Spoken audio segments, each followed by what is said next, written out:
Hello, podcast listener. This is your host with the most, JJ Gordon, and you're listening to JJ Meets World, the podcast that aims to introduce me, JJ, to everybody in the world, including you, Tom Selleck. I know you're listening, and I want you as a guest. But let's talk about today's guest. It's Tristan Ross. He's a good friend of ours. He manages a movie theater. We talk about the ins and the outs of doing that, plus a little bit about who he is as a person. And Tucker and I talk about the importance of time and generosity of time. Sit back, relax, enjoy this episode of JJ Meets World. Tom Selleck. And by the way, if you'd like to help support our podcast, visit jjmeetsworld.com where you can donate to our Patreon, pick up some killer swag at our merch shop, or click the link to Apple Podcast and give us a 5-star review. 1, 2, 3, 4. JJ Gordon, sort of like that Indiana Jones, in that he's always sniffing out his next adventure. Yes, he is. He's always interviewing guests so he can have them on his show and they can talk about pop culture, arts, and leisure. JJ has his flag unfurled and he likes his french fries curled, and he's fun and then he twirled as he goes to meet the world. He will march into the rain even if his ankle sprained. Take a peek inside his brain. This podcast is called JJ Meets World. It needs to be noted that this is the first JJ Meets World in 20 episodes or more. Something like that. Since March. Where we're back in the studio. Yep. And so I'm actually looking at Tucker right now rather than looking at my computer screen. You get to see my core beard. Yeah, you do. You ended up with quite the, and I noticed you've taken it down, it looks like a little bit. Have you done some manicuring since the last time I saw you? Just not since the last, I saw you like a day or two ago, so not since then, but I woke up only within an hour ago, so I think I have like beard bed. Oh, head. It's all crumpled up? It's like pushed together right now, yeah. You were also wearing a black cap and sunglasses at the same time, too. So you kind of looked like Zach Galifianakis before he decided to lose all that weight. Jason told me I looked like a celebrity who's trying to hide their identity. Yeah. I'm neither a celebrity nor am I trying to hide Do you my remember identity. when Joaquin Phoenix lost it? Mm-hmm. Yeah, that's what you look like. Yeah. Like when he was on Letterman or The Tonight Show that time. Right. But I like this. I think it's important. You know, we haven't talked a lot about COVID on this show.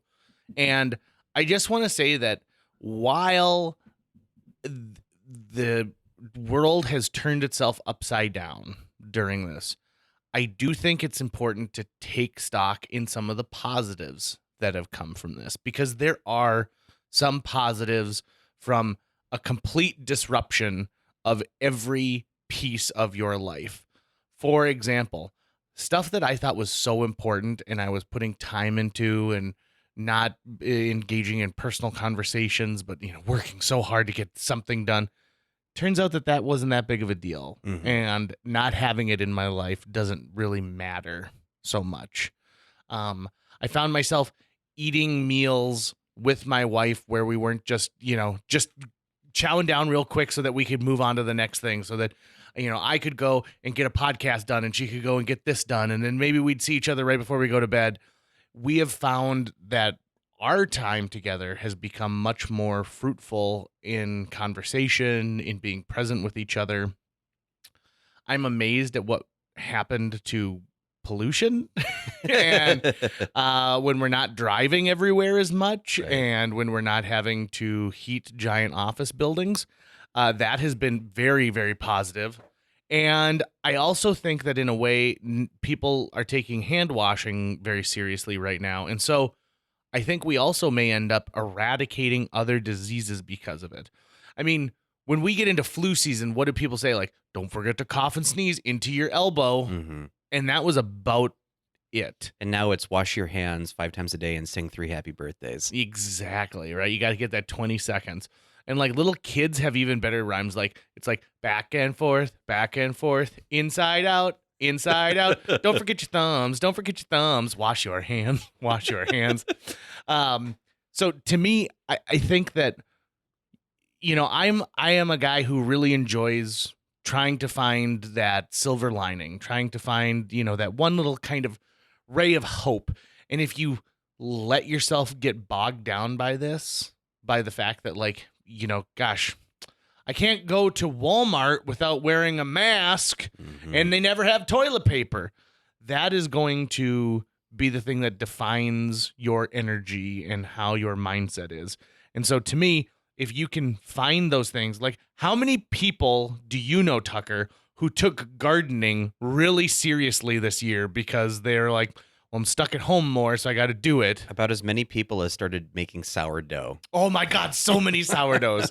And everyone talks about the tanginess of it. They're like, it's so tangy. Oh, my sourdough turned out so tangy. Right. It's like you can tell that emotionally we've moved into a different phase as a people. But it's crazy that we've done that at the same time that, cases are rising like crazy. Like there's just big spikes all over the place. So I think we should say for the listening audience too, is that even though we're in the studio right now, we're still taking this incredibly seriously. Yeah, And we're so, at JJ's apart.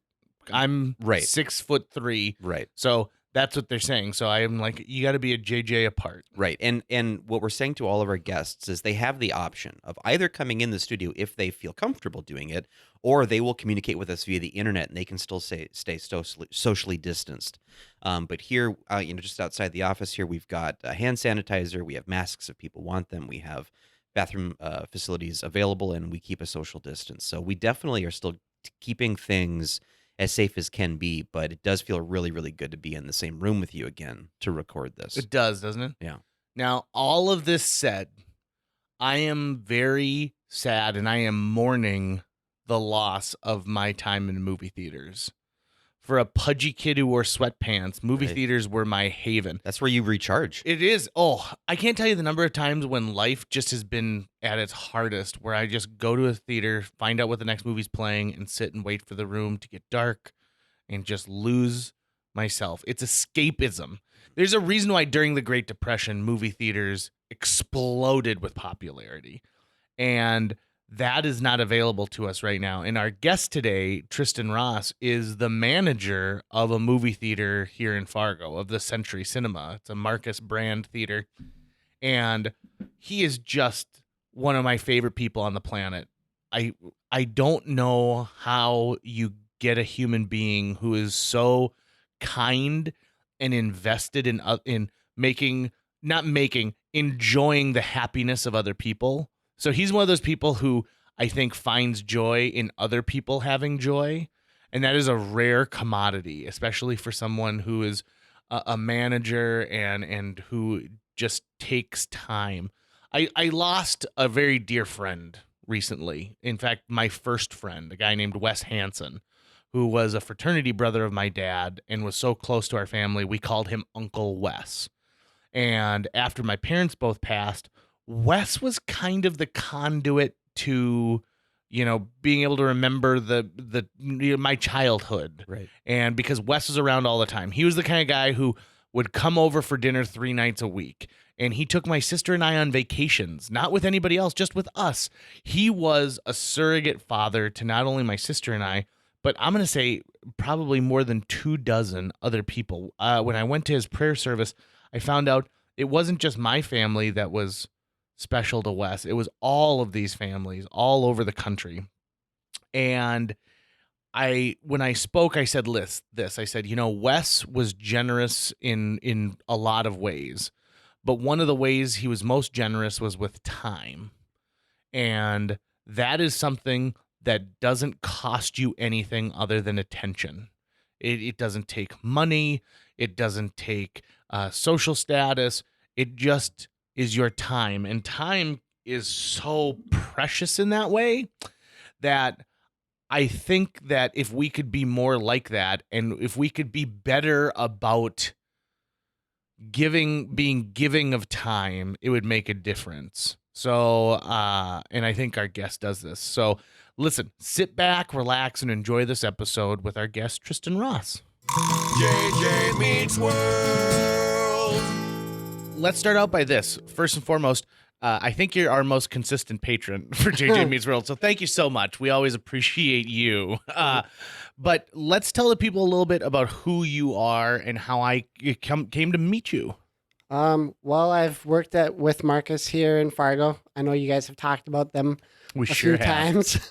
But yeah, I used to work over at West Acres, and I think that's where we met. And then we developed that relationship between the radio station and our monthly meetings there. And Yep. And I miss those, by the way. Right? So much do I miss seeing it because Tristan comes, even today, he brought a ton of popcorn. And Right. so, like, I love that fact. And so, whenever we have meetings, I'm like, maybe we should have a meeting with Marcus on Friday where we can just have some popcorn. It'd be a Right. good deal. He brought donuts too, and my sugar is spiking already, but I'm pumped. I'm pumped for the second one. So, how long have you worked at a movie theater? It's probably been close to 18, 19 years. Wow. A week after my 17th birthday was when the first Harry Potter came out. And I brought my brothers to it because they were big Harry Potter fans. And I picked up an application that Friday and I dropped it off on Sunday. I got home within a half hour, got a phone call for an interview. And then next day I had that interview and I was working there by Tuesday. Nice. And then there's a period of a couple years that I didn't work for him, and then decided, like, hey, they pulled you back I got in? a phone call being like, hey, we know that you know projectors and stuff like that. You want to come in work for us? And then I got the bite again, and you've worked in a theater. Yeah. that popcorn oil gets in your blood, and it's just hard to get Literally. out. So It really does. And I know so many people whose dream it is to work at a movie theater. I mean, it's back in the day, like my dream was like, I got to work in a video store or a movie theater. And then I got to work in both. right, And it was sort of like a dream come true for me. There really is something about working at a movie theater. There's like camaraderie because you go into battle every time a new major release comes out or Christmas Day hits. And it's sort of like, all right, we're in this together. We're going to keep this ship afloat. The hordes are Right. coming. They're at the gate. Yeah. Right. and Let them in.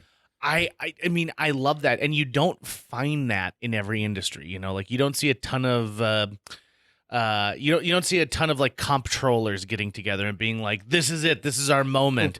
I think the closest industry that would probably know what you face on a weekly basis, especially during the summer, would be maybe like a tax accountant because they've got their April 15th deadline. So they've got probably 3 weeks of nonstop. Whereas, I mean, at this point, you've seen the release of 7, 8 Star Wars films, the Harry Potter franchise now at this point. Hunger Games. Oh, the Hunger Games. Yeah, that Hunger Games, the midnight release of that first one was probably one of my favorite ones because that was when we were the most set up. Like it moves so smooth at West Acres, and then Rick Solarsky is the manager over there, and that's when we were still film, and he was like the master of interlock. So where you could set up multiple projectors with one film, which scares the crap out of me because if one projector goes down, you lose the rest of them on the line. But yeah, I think he had like 8 or 9 of their 14 screens all with one print, which is insane. amazing. And I mean, you're talking about like, I mean, the amount of lead you need on that just to make sure that because you have to get it all set up, ready to roll before. Yeah, it's amazing. I remember, was it Attack of the Clones where you and I were brought up into the projection booth, I think? I don't remember.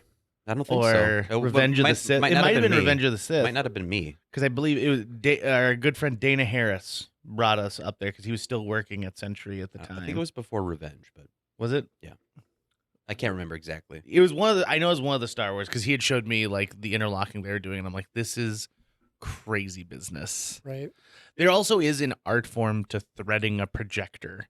I know now it looks sort of like the trap from like Ghostbusters, right? You just load this hard drive in there, and okay. So let's do a little inside baseball for people who have never been on the side of a movie theater employee. Number one, can you recall a weird name a movie was shipped to you as, like to hide the identity of that movie so that if it's stolen, people don't go like, oh, I've got the latest Star Wars movie. Right. I can't remember the names, but like I know like the Lord of the Rings were big ones too. And just to talk about how large those ones were, that was right when I got promoted to a manager back with Carmike when they still existed. And the platters, they have to run at the same speed, but one of the platters, the motor died. And the general manager was up there the entire movie just hand moving that big platter. Oh my God. And yeah, it's just it was a pain in the butt. But People don't realize like how many feet of film. You know, there's Right. 24 frames per second. right, And do you remember the dimension of a frame? Not offhand. But I think it's like a quarter to like a half of, it's between a quarter and a half of an inch, I think. So if you think about 1 second of film is 24 of those, you put that together. I mean, the platters are these giant plates that sit there that essentially spin and feed Right. this into it, and then it goes to the projector, and then it comes back and gets re-spooled on another platter that Right. what you would then feed off of. Well, and then Lord of the Rings, because of how long it was, we had the problems with it trying to fall off the edges. Oh my God. So yeah, it's got to be pretty nuts. These, and I mean, there's a reason why back in the day when you'd have a movie like Mary Poppins or, you know, the longer road shows type films, why they would have an intermission is because the intermission was a chance to like re-thread in another, you know, chunk of it, because they weren't prepared at that point. No one was making a movie Right. that was 2 hours and 25 minutes long. Right. And now, my God, maybe we should take a lesson, because some of these movies that they're being made today could be, you know, 90 minutes and just be fine. Right, and I agree, but that's just it too. Now it's gotten so cheap for them to make movies because not having to pay for film or anything. It's just one cut on digital, and they can go through and splice it all together all they want. There's other mechanical issues too with 35 millimeter projectors, because I was a projectionist at the Fargo Theater for about 2 years, and it's not just the spooling, but also the fact that there's like 20 points of contact that the film goes through, going through the projector. And if any one of those points of contact is off a little bit, you can start to damage the film print. It can start scratching the film or introduce dust, or it can get jammed in there Right. somewhere, and then you have to go in and splice out a section of it and retape it back together. And Well, it was a mess. Speaking of the splicing, were you guys around when Catwoman came out with Halle Berry? Yeah, but we didn't play it at the Fargo Theater. Yeah, we weren't projectionists at the Well, time. be glad that you weren't, because for whatever reason, whoever was in charge of the scene switches there, one of the switches happened when like they were looking at a window. So I'm trying to figure out how to cut that splice, Oh, wow. and I kept cutting it in the middle of the window, and so it get to that part of the movie, and then all of a sudden it's out of frame. So we'd have to run up, reframe it, and then after I'd try to fix it, and then finally I got it. But just trying to measure that all out because they weren't always clear on where you're supposed to splice. Right, because like So- when you would get a 35 millimeter print, it comes in like 5 or 6 cans, and you're splicing them all together so that you have every section of the film together. But yeah, it can be really easy to accidentally crop off like the top sprocket of the starting frame of the next reel. And the problem is that you have to watch it in real time. It's not like a videotape that you can rewind and fast forward really easily. Like you just play it and it plays through. And in the olden days, if you had time the night before, you could then watch through the movie and just make sure that hopefully everything went correctly, and you can catch something then. But not always. I remember going to see The Dark Knight, the Heath Ledger Batman movie, on opening night, and it was when the prisoners are on that boat, and then there's a bunch of people on the other boat, and they have to like decide if one of them is going to blow up the other boat. And that must have been a scene change, because suddenly the frame got out of space, and I had to like run to the projector and be like, "You guys got to change it," because like they weren't fixing it at that moment. And there's a crank you can sort of dial in on the projector that can kind of get you back into a framing for the rest of that scene, but it's a pain in the butt. It can really ruin an experience. Right. I remember maybe it was even you who was building up White Christmas. So you would get classic films sent to you as well. And so when you get a new print, it comes from the studio, and it's usually pretty well done as far as like being, you know, real number one is actually real number one.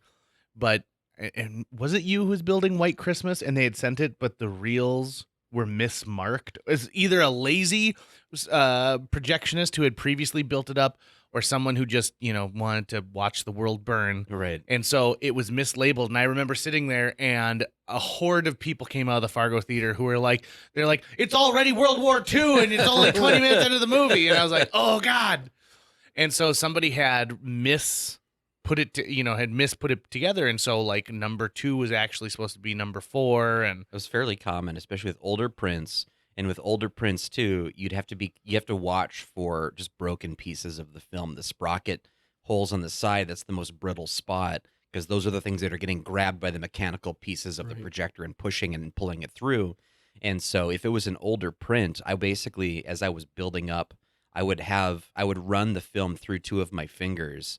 I'd have them wash them, not putting more oil on the thing, but I would do that so I could feel for if anything is breaking, or if I find any section that's like, you can find a section of film that's been crinkled up a bunch because it must have gotten jammed. And if I thought it was too crinkled up, I would just cut that piece out, because it's like I'd rather just lose this 1 second of film than potentially have this jam and do even more damage to the rest of the film print, which was sad. But I mean, this was why, and is why, film preservation is so important, because for a lot of these older films, they only existed on these old film prints that weren't being restored or weren't being saved at all. Right. And, you mentioning that things being put out of order. When I was in Devil's Lake, we had Mothman prophecies, and we'd have people that were driving from nearby towns coming to be like, okay, yeah, we just saw this up in Candu, and it didn't make any sense because, yeah, like they had put them all in different orders. Oh, no. So they come down and watch it. Whoa, that makes a lot more sense, which even with that movie, that whole thing is a little brain thinker, but... right? I wonder if that happened with, like, when Tarantino first made Pulp Fiction, and they were doing a screening just for, like, the studio execs, and he's watching, goes, oh my God, they spliced this together wrong, but then the exec loved it so much that, like, let's keep it. Well, think of like a movie like Memento, right? So if you're the projectionist and you put Memento together, and then you're like, well, I'll watch it to make sure that it's fine, and you're like, is this right? I don't know. I mean, maybe that's why, like, directors who used to previously work in film, like in movie theaters, always have movies at like day 1, like, or 5:15. So you're like, okay, so there's a visual cue here that I can work into it. So working at a movie theater, you've got that awesome camaraderie, but it's also kind of interesting because it's thought of, I think, a lot of times as a job for teenagers. And so you do probably work with plenty of young people, but I also noticed that your staff is also comprised of like some people who are retirement age as well, and the people who just have a love of movies. Right. Well, and not only that, but my favorite thing about the theater, and I think a lot of my staff, is your guests are of all ages, all backgrounds, everything else. You get to see those 3-year-old kids coming for their first movie, super excited. Whether or not they actually make it through the whole thing is another story. But then you also got those that are in like their 70s, 80s, that they are going out on a date, first time to the movies in 15, 20 years. And then they're super amazed by like the recliners and the ultra screen. And then they come out and yell at us because it's too loud in the ultra screen with that Atmos. But, then you kind of have to explain the system there. But like it's a great place for people to learn how to deal with people too, because of that, seeing everybody in the different backgrounds. But I know I have people that I work with once in a while, like the Red Hawks, that they're like, hey, can I get a job with you guys? Just because they know it's a great place working with people and just nice and relaxing, and hopefully the free movies. Well, yeah, like that's the big thing, right? Like, so if you're a movie lover, working at a movie theater is great because now you don't have to pay the ticket price anymore. Let's talk if you can find the time, right? And that's my problem. I go through streaks where like there's 3 months that I don't see a movie just because of my schedule, whether it's because of work or my other activities. But yeah, and then there's other months that I go to like a movie a day. So you also like see the last 5 minutes of the same movie 20 times, which is really bad when it comes to those big blockbusters like, Avengers Endgame, like coming in, and I had employees that would refuse to go in there and do their accident remarks just because they didn't want it ruined for them. But that's awesome. Okay, so with that, there's this new popular thing to put this stinger at the end of the credits. That must make it difficult for you to get the theater cleaned and turned around as fast as it used to be, right? Yes, definitely. And then you got the people that even when it's not a Marvel movie and something else, they're sitting there and they're waiting, and you're like, this isn't a Marvel movie. You don't have to wait. But then Fargo too. We're such a film-based community that we have people that are part of the academies or anything like that judging like scores, and I have to remind the staff about that once in a while because they'll go in there and they'll be talking to each other, and the employee or the guests will come out just all upset, being like, "Yeah, they ruined me listening to that song that I'm supposed to be judging." And I'm like, "Sorry," so I have to remind the staff too that they did pay for the entire movie.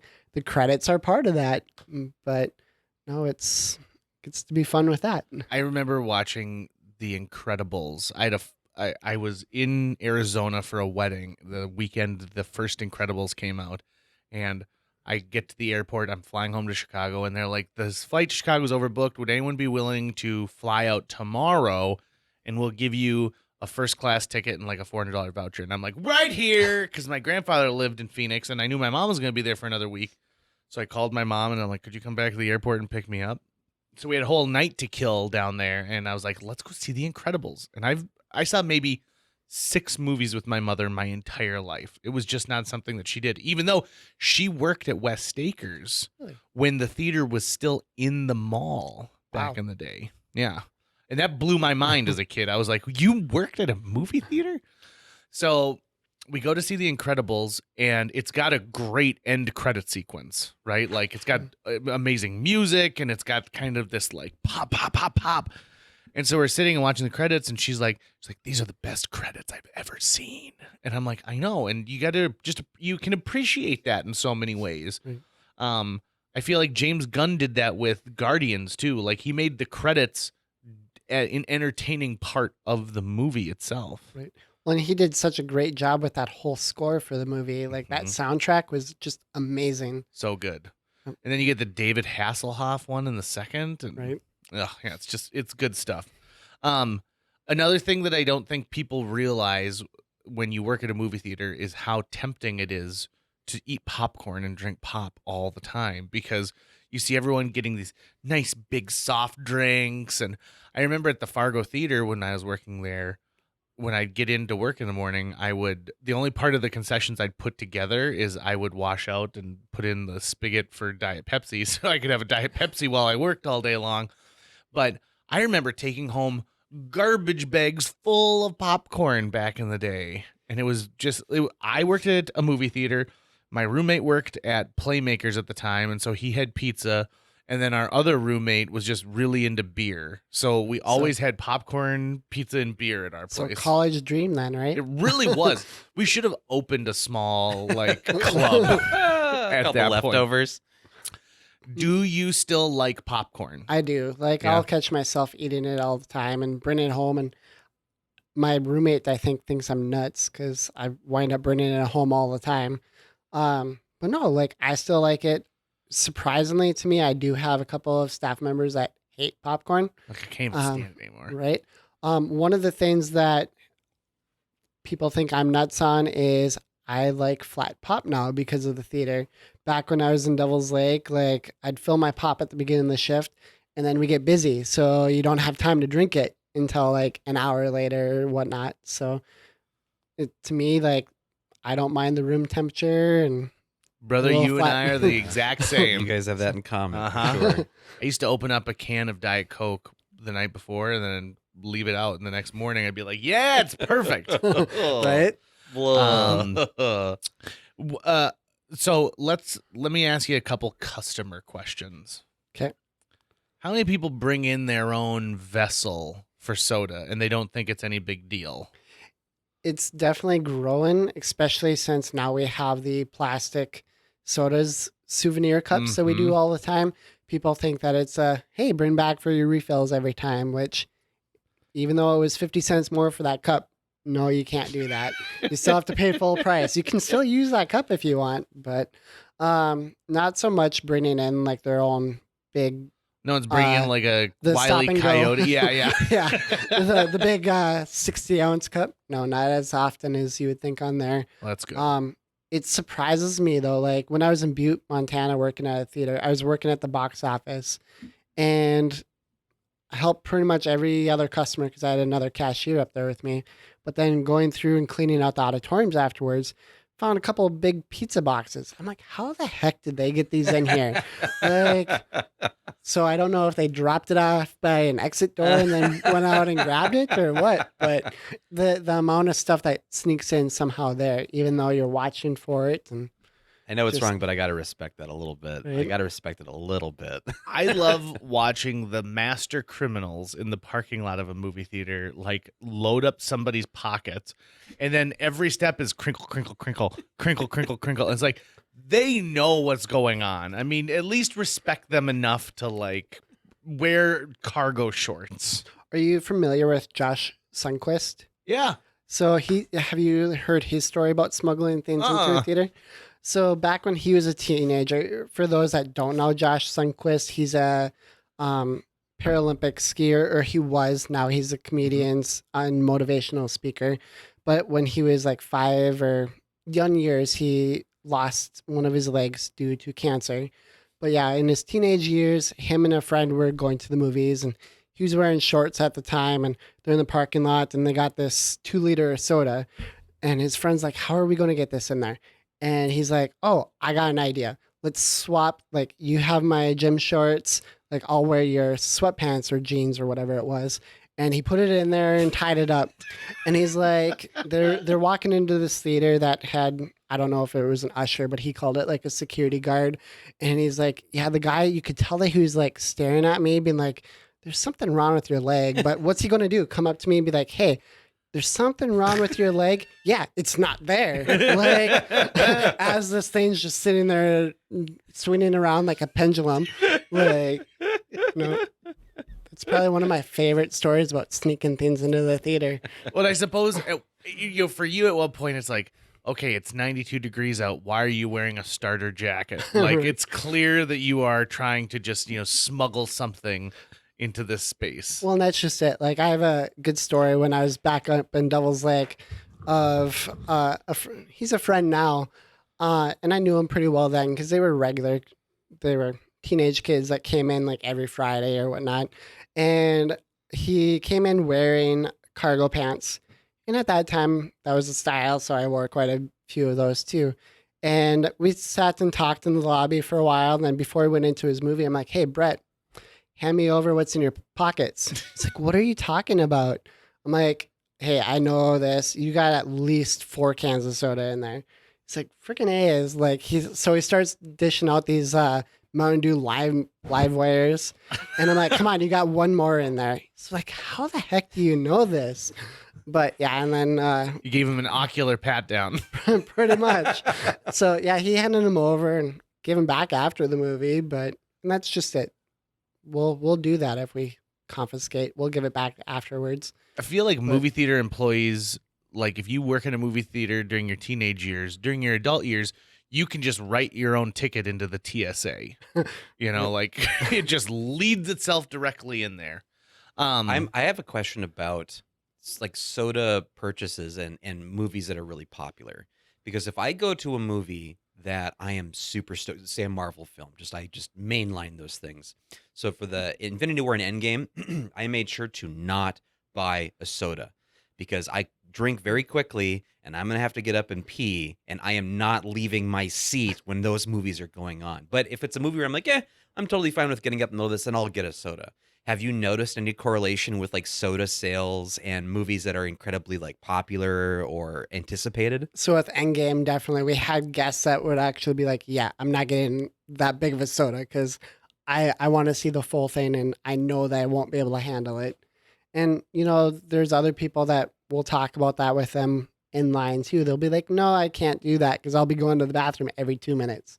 So I have seen that. And that's when we start talking about, hey, there's this app that you can go through beforehand. And it'll tell you when to go to the bathroom, like when the Hulk's in the diner. And you know what I think would be smart for that app? Run P is right. What the app is. I think it'd be smart if you said, okay, I'm starting when the movie starts. You start like a timer on that app, and it'll go bzz, bzz, and it'll buzz in your pocket when it's an appropriate time to go to the bathroom. So it can signal you, so you know, so you're not constantly checking. This is what I gotta say. You've 18 years in the movie business. You have seen technology change drastically, not only with what is available to be from everything from surround sound to movies coming in hard drives, but also the technology that's been in the pockets of the patrons. I hate, and I use this word as strongly as it can be, the person who pays to see a movie and then like checks their Instagram during it. Right. I just don't understand what you're doing. It's like buying a plane ticket but saying, nope, I'm going to take the bus instead. Right. It just doesn't make sense to me. And it used to be that like if someone's phone went off and rang, that would be distracting. I would much rather have that than have the light pollution of a phone. So where are we with technology to block off cell phones at this point? What's the deal? You know, I agree because I get distracted by that in the movies too. And I'm like, freaking A is like, what the heck? And I smack my roommate too when we go to movies and he's like, oh yeah, on the phone.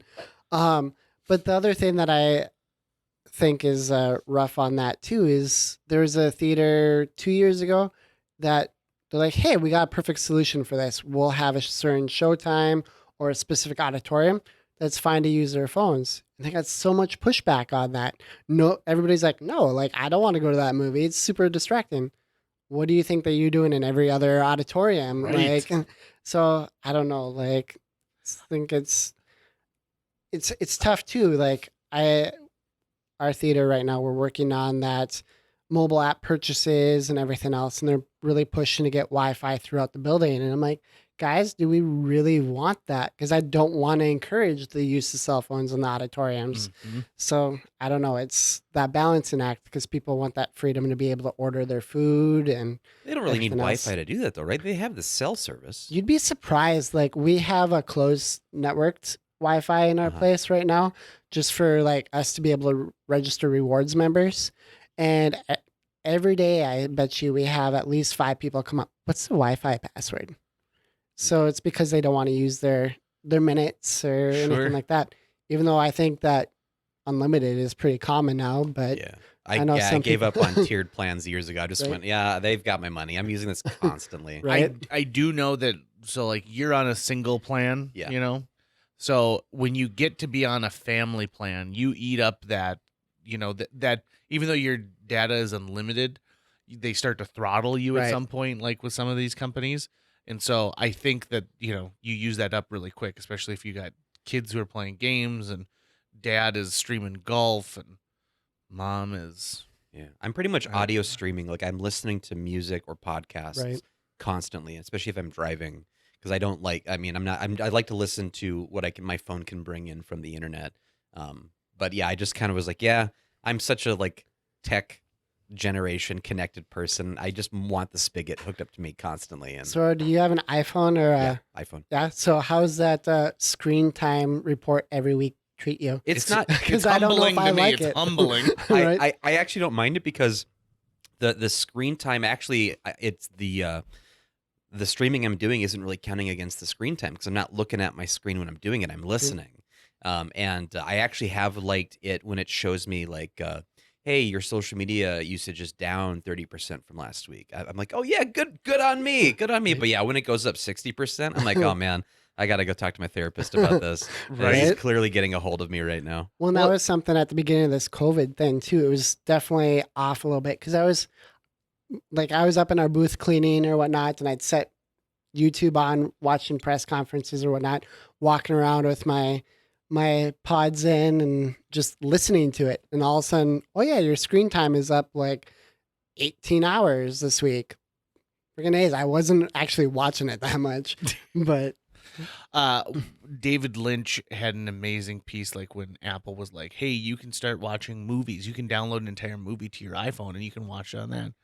And I'll just encourage people to find it on you. If you do YouTube, then David Lynch iPhone, and he talks about how he did not make a movie to be seen on your phone. I did not make a movie to be seen on your phone.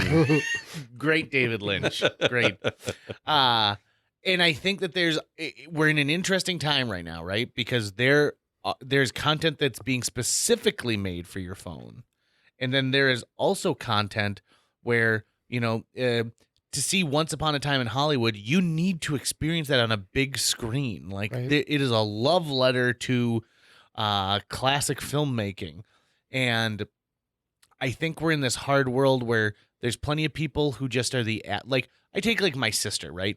My sister and her boyfriend or her husband now go to a movie maybe once every 6 months, right? They're casual moviegoers. I go to a movie once every 6 hours if I can. So to me, I like that theatrical experience, and I like to see a movie on that for the first time ever because that's the format it's being made for. It's being Right. built for. Now, I think Amazon, out of all the studios, has done the best job so far of making something that's meant to be experienced on the big screen first and then move to their platform. When I saw Manchester by the Sea, I'm like, oh my God, it's great. The production quality's there. It's perfect. And then I knew I will always find this on Amazon Prime later Right. on. Is it a weird time to be in the showcase industry when these studios are kind of waffling back and forth on like, well, should we be releasing it digitally or should we be releasing it in theaters? I know Netflix is persona non grata to a lot of theaters, but it's weird because to the average consumer, you're both doing the same thing, right? You're showing movies, Right. but it couldn't be more different between the two. Right. I know personally, like, I prefer the theater experience because you get the better sound, that bigger picture, but also like my attention span, like I feel like I get a better job at a theater because I'm trying super hard not to be on my phone or my watch or anything like that. Whereas I go home, I'm like constantly on there or I'm falling asleep or anything like that.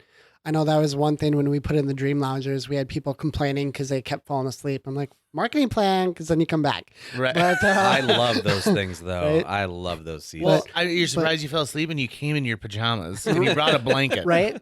And then you'd be amazed at how many people yell at me through our comments being like, quit letting people bring blankets. I'm like, I've been trying to advocate for us to sell like a $5 blanket, but That is a genius idea. People don't like it because they're falling asleep. I don't know. They're just uncomfortable with people bringing their own blankets in and things like that. I'm like, These are probably the we're same trying people. to bring people in to make it a comfortable location and You're competing things with like their that. couch, right? right? Exactly. Yeah. West Acres, we had that great thing where we're competing against our next door neighbor with Best Buy, like that home theater. Mhm. So it's trying to make that experience so you still want to come out and visit us. But no, going back with what you were saying too, like I know earlier this year I got asked to be part of the panel at the film festival, which unfortunately wasn't able to happen. But I was kind of excited about it because it was whether or not the streaming industry was going to surpass the exhibition. But I think that exhibition will always be there, or at least I hope so, because I know myself, like Back to the Future, I've seen that back in the theater multiple times, and I definitely wasn't there for the originals. Or when Star Wars gets re-released, that's an experience that you want to bring your kids back to, or You catch more when you Right. see it on a big screen. exactly. When I saw Christmas Vacation for the first time on the big screen, there were gags in like the sides that I had Right. never noticed because on my TV they're much smaller than it is up on a 40-foot screen. Right. Well, yeah, it's just and that nostalgia, Yeah. like bringing that back in. And I mean, let's also face it, there is something about a communal experience. Yes. Seeing him, when I saw the first Spider-Man movies with Tucker, he punched me in my I arm. was so happy. I was He having was such a so good time. excited, and I was able to feed off of that energy. When the third Matrix movie came out, and everyone wonders what the hell he's talking about when he's the architect, I could feel the whole crowd going, "What?" And like you can feel the energy dip, and you're like, "God, I'm glad I'm not the only one who's confused by this." It feels like everybody is. That's making me think of Spider-Man 3 when we went and saw it as a big group of people. And I remember after the movie was done and everyone kind of silently like stands up, I look over and I see Dustin Buchanan, who came in a Spider-Man t-shirt, just takes the t-shirt off and just throws it on the ground and walked out without a shirt on. Right. Well, and even like when the Star Wars 1, 2, and 3 came out, there's the one where all of a sudden Yoda comes out and he launches open that lightsaber and starts doing the somersaults in the air. Being in that auditorium when the crowd sees that for the first time and just everybody just super cheers and clapping and the crowd Yeah. reactions is Yeah. what made Infinity War and Endgame such Yes. a crazy phenomenon, because I've watched so many, you're not supposed to record in the theater, Right. but people were bringing their phones in, not to pirate the film, but to capture the Crowd audience reactions. reactions, because it was so much fun. Spoiler alert if you haven't watched Endgame, but it's been out for a while now and it's all over the internet, on YouTube. When Captain America picks up Mjolnir and starts Right. fighting Thanos, I was screaming. The audience was screaming. I've never felt that in a movie theater before. I may never feel it again in a movie theater. And as a kid who grew up with superheroes, it's the happiest I've ever felt watching a movie, watching that moment happen that had been building over almost like 20 or 22 films to get to that Right. point. And had I not had the opportunity to watch that with a group of like-minded people who were as similarly pumped about it, I would have lost something. I wouldn't have had that same moment. And now when I watch Endgame, even though I'm not watching it with an audience, I recall that feeling every single time. It brings me back to that point. Did either of you see Uncut Gems? I No. did not. Okay, so I won't spoil it, but at the end of Uncut Gems, when you think that they're going to turn right, they make a hard left. And I can't remember the last time I was in a theater where everyone did a, whoa, just at the same moment and just was stunned. And my wife and I can watch something on the couch, but it is nothing compared to being with complete strangers who have that same visceral feeling the same moment you do. Speaking of recording in theaters, one of my favorite memories is my sister came with me to see Revenge of the Sith, and she probably hadn't even seen all the Star Wars movies, to be honest, but she was excited about it because I was so excited. And so she and I were at Century, and we're sitting there, and I videotaped the moment that an usher came in and goes, "Everyone, movie's about to start. If you could please turn off your lightsabers, that would be great." And then another great usher moment is Return of the King. I was at Century, and I had the flu so bad because I had just camped out outside for 3 Right. days Yeah. to see this movie. And so it's horrible that the movie has 12 different endings, right? Because I keep thinking like, oh my God, I get to go home now. And like, oh my God, there's more. But before the movie started, somebody had parked in a no parking zone at Century. And the usher was like, we're not starting until whoever this is moves their car. And 15 minutes went by and the crowd started to like, it became this weird like vigilante justice. They're like, whose Wrangler is that?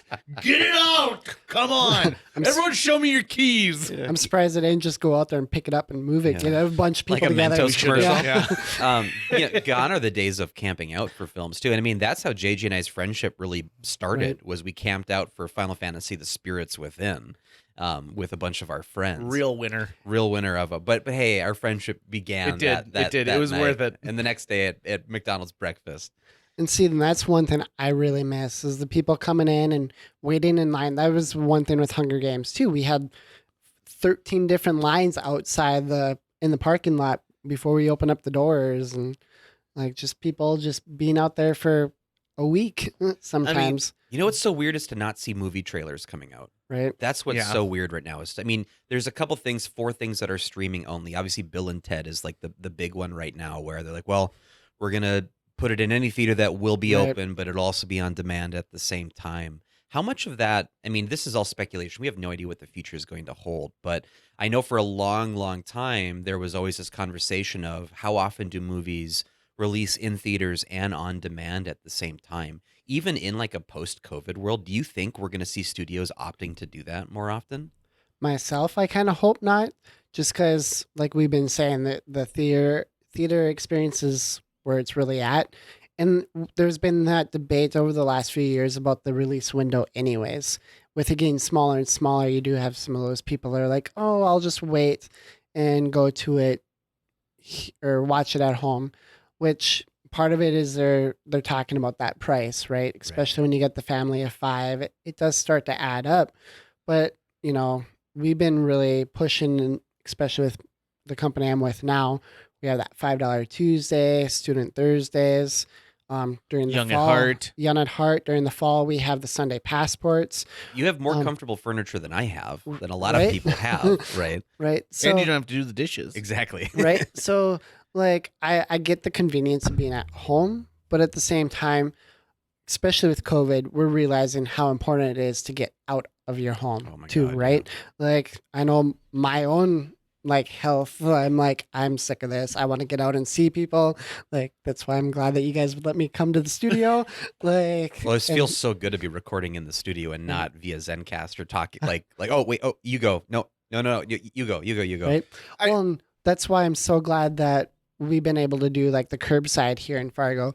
Because since Memorial Day weekend, since we're in Lakes Country, it's definitely died down. I at least get to see some people every day, whether it's for 30 seconds or I have some that sit and talk for a couple minutes. But no, it's important to be able to see people. You have a very loyal customer base. Yes. And so for them to be able to get a slight piece of that experience is a really big deal to them. Right. So even if they're watching Scoob at home, they still want their movie theater popcorn and they want to get that icy and all of these things. That makes a big difference.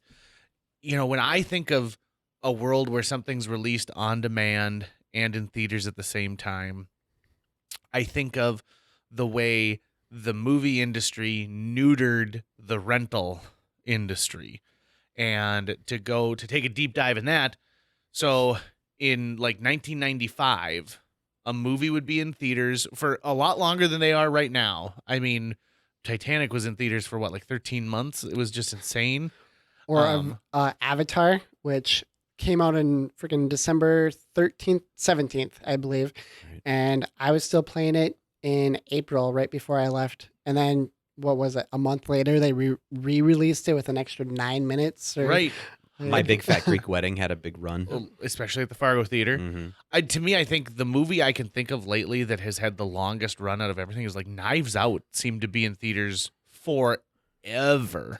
Well, that's one of those sleepers too. Like, I did not expect it to be that amazing. It had a great cast, so I knew it was going to be good just because of that. But I went to it, I'm like, wow, I was not expecting that. It's not based off of a previous property, original Right? idea. Like, oh, it's great. But so in 1995, a movie's out, and let's say it plays for 5 months, okay?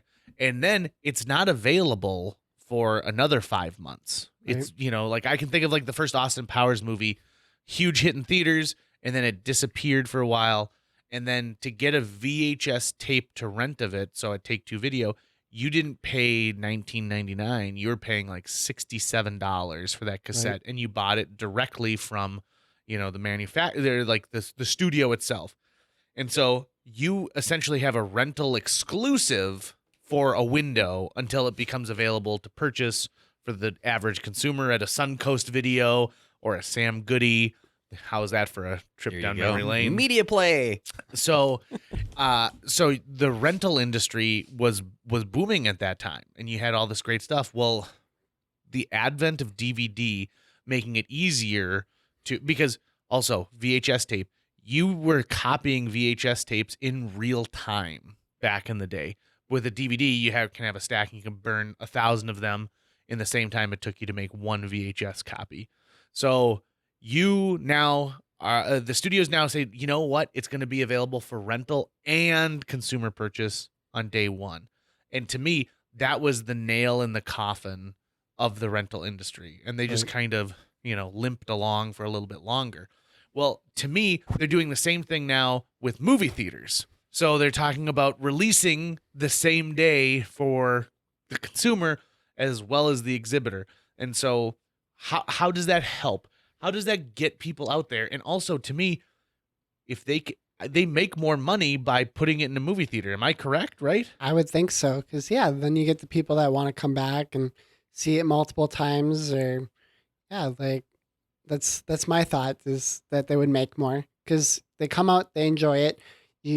That word of mouth gets out, so more people Mhm. want to see it now instead of waiting. Otherwise, I'm like, hey JJ, can I just borrow that? And then they don't make Right. any money off of that. So, and that's I guess I've really been into audiobooks lately, and that's one of my gripes there because I can't just share my book with you. But Yet, I think that that's the next thing for the audiobook right, industry is they'll have a way. So I use an app called Movies Anywhere. It right, used to be Disney's like digital library, essentially. It used to be like Disney Movies Anywhere. Now it's just Movies Anywhere. And so you connect your Vudu account and your Amazon account and all these things. So it's one stop, which is really what I want ultimately, and no right, matter what. So I use that, and they just launched a thing called like the lending library where I can send up to 3 people per month, essentially hey, you can watch anything in my library for the next 30 days. And then, of course, they show like a pitch reel at the beginning being like, hey, your friend lent you these movies, but there's all these greater things you can buy on Vudu, and there's a sale on Ocean's 11 this month. But it's genius in that way of like, so I own, they want you to own a copy of Nutty Professor to the Clumps and me to own Nutty Professor to the right. Clumps, right? But I can share it with you, and then you can say like, oh, it's only $4.99. Click purchase. Right, exactly. And that would be the smart way to do it.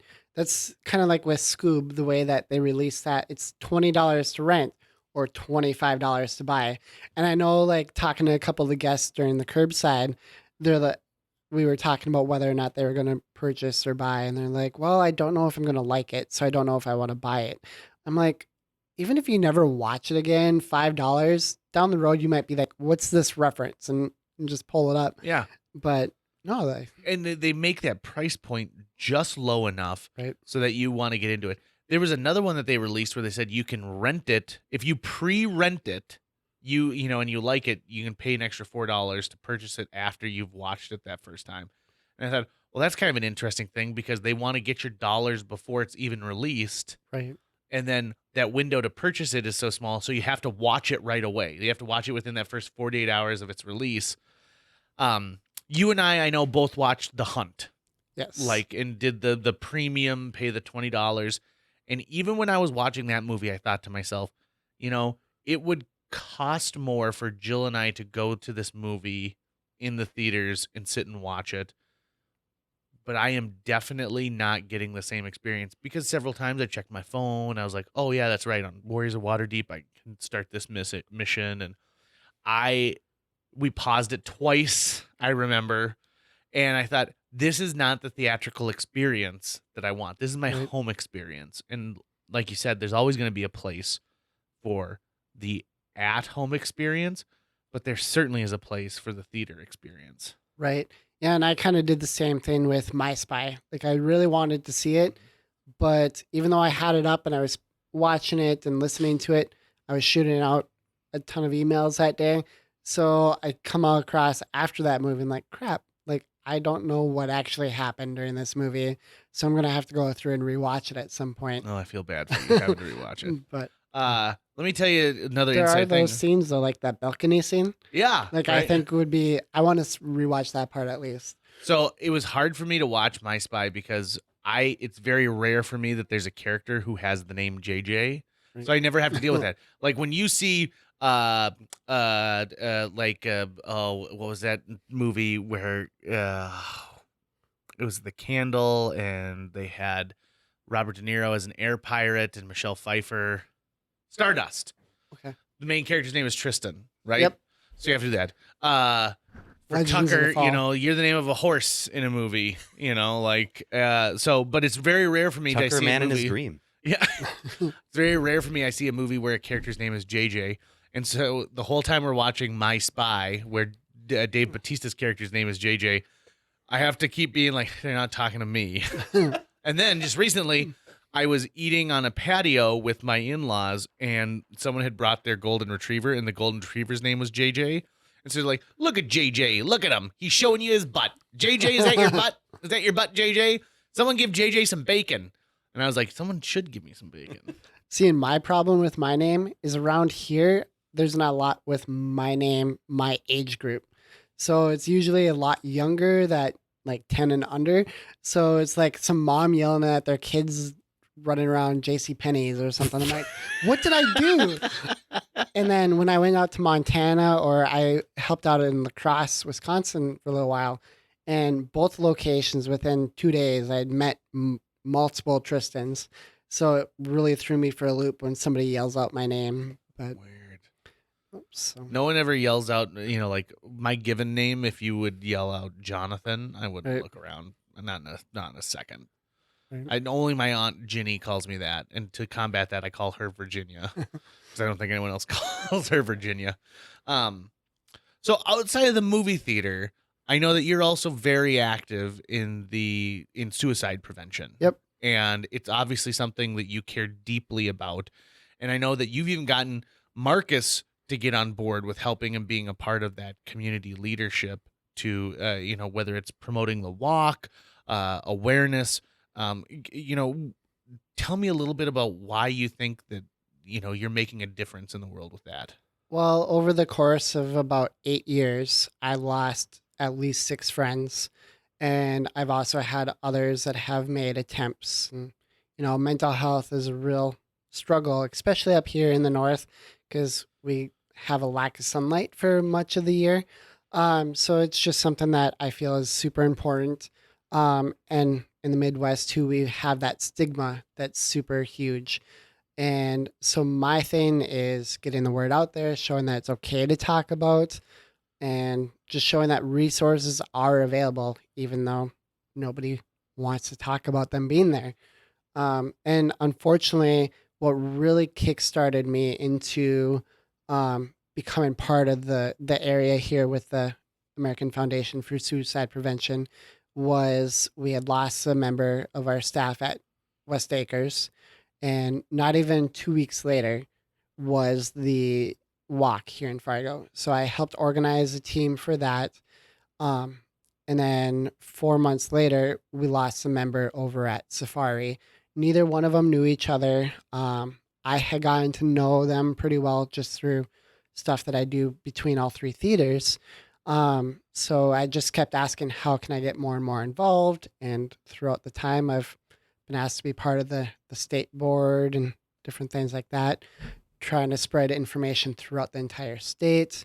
You've been an incredible Right. ambassador for it Right. too. Things that I never would have even Right. known were brought to light because you're like, hey, here's some great resources. You should check this out. And so Well, you've helped me in my journey and understanding. Well, and it's amazing too. Like just myself, I've been part of it for a few years now, and it seems like every year I learn about new resources that are available, or stuff that's been available for a while that just because of funding and that stigma, that word doesn't get out.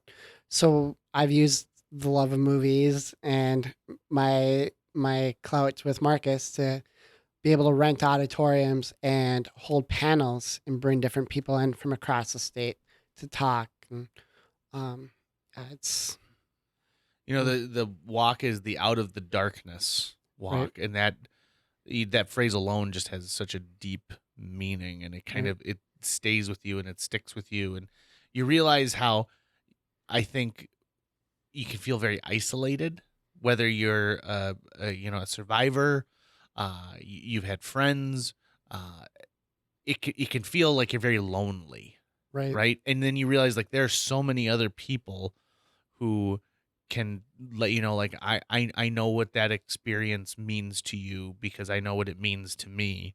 Right. And so I think that thank you very much for that hard work that you do with that. And I think that it has grown so much too, the amount of people and the amount of celebration that takes place is just amazing. right. Well, and that's just it. This year will be Fargo's 15th year with being part of it. And the Weiler family, I know you've had Brenda on before, has been so instrumental in bringing it to Fargo and to the state. And they had started with, I can't remember, like 50 people at Island Park. And last year we had over 2,500 people at the Shields Arena. and I'm part of the logistics committee, so trying to plan that and looking around the stadium last year at the Shields Arena, I'm like, crap, we're going to outgrow this place in no time. Where are we going to go next? And, it's that camaraderie and being able to see people. I know I've had friends that I've tried to talk into coming to walk, and they're like, "Oh, I don't know how I'd feel about going." But you get there and you realize that yeah, you're not alone. There's so many more people that are either survivors or lost survivors or anything like that, and it's so powerful seeing everybody, and it's very moving, and that's what makes it worth it to me, I guess. That's great. So, I also noticed that you're the type of person who really you give yourself over to so many other people in so many different ways. I've seen how you treat your employees and constantly trying to hold them up and champion them for whatever they're going to do. I've seen it with the friendships, the mutual people that we know who say like, gosh, who the first person to text me on my birthday is? It's usually Tristan. And so it must mean something to you to cultivate a relationship. yeah, and it's funny that you say that because just this morning I sent a birthday card to one of my employees. But yeah, like to me, it's just important showing that, and yeah, actually sending that card to them is important to me because it shows, hey, I'm taking the time out to handwrite you a card. Employee Appreciation Day, as much as it's a lot of work because I have 40 plus staff members. So to sit there and handwrite a card, and I try to personalize it to all of them. But it shows that I appreciate them too. And I think that's something that's needed these days because everything's so fast paced and, um, people just, it's easy to feel forgotten. And I think that's important to show that they're not. So, I bought stationery last year, like with my name at the top and everything like that. And I bought it was like 2,000 sheets. And during the pandemic, I've been writing like just small letters written by hand. I usually type it out first so I can get my thoughts perfectly aligned, and then I'm like, okay, so now I'll move it over onto the page. And I get calls from people who say like, I got a letter from you, like thank you so much. And then also people wonder like, is something wrong? Like, did you lose your job? Or like, did you and Jill like call it quits? And I'm like, no, I just felt like it's time to write you. And these are people that I don't necessarily interact with every day. Some Right. people I haven't spoken to in years. right. And just, you're absolutely right that handwritten piece of correspondence is incredibly personal and incredibly important. Right. Well, and then you never know that selfish side of it too. Like I hate to say it that way, but I have employees from 15 years ago that I still keep in touch with. And when I'm trying to think of a new idea or a fresh idea, just reaching out and being like, hey, what's your thoughts on this? And just getting that different viewpoint from different backgrounds and that diversity, I think is huge. And you're not going to get that if you don't foster those relationships. Yeah, So- foster, correct word, perfect Right. word on it. What's a movie that came out that you didn't feel got the respect it really deserved or the attention that it really deserved? And then on the flip note, what's a movie that came out where you're like, I can't believe how huge this is? Like, why are people coming to this in droves? That's rough for me because I keep trying to think of movie titles and it's hard to think of things. When you But see I so know- many. Right. But I know that there's ones that Rick and I have argued about before too, where I'm like, Rick, this should not be in your smallest auditorium. You're going to need it in your biggest one. For a perfect example with that one, like Greatest Showman. Like Mhm. when that came out a couple years ago, I can't remember if that was a Star Wars year or not. I know that there believe was it another was. big one, but I know I didn't have room for it at Century, even though I would have much preferred that over Holmes and Watson. But Which, by the way, is worth watching, but not worth the amount of effort they put into it. but that's one that he's like, oh, it's not going to do anything, and that was a long theater release too Mhm. because it did so amazing. But I know that there's ones that were some of my favorites, like Forever Strong. Yeah. which I know the IMDb and Rotten Tomatoes ratings are super low, but it's got some great meaning behind it too. Like Larry Gilwick's, the coach there, is like, I'm not coaching you to be great players. I'm coaching you to be great men. And I try to do that with my staff too, where while I want you guys to be my employees and hopefully you are for a while, I know that you're not always going to be. So how can I help prepare you for down the road? And um, yeah, it's the same thing where they should be learning something with every job. So whether it's an usher or cleaning up or anything like that, what are you learning from that? So I know that doesn't answer your question. No, but I mean it's a great answer for that so- question.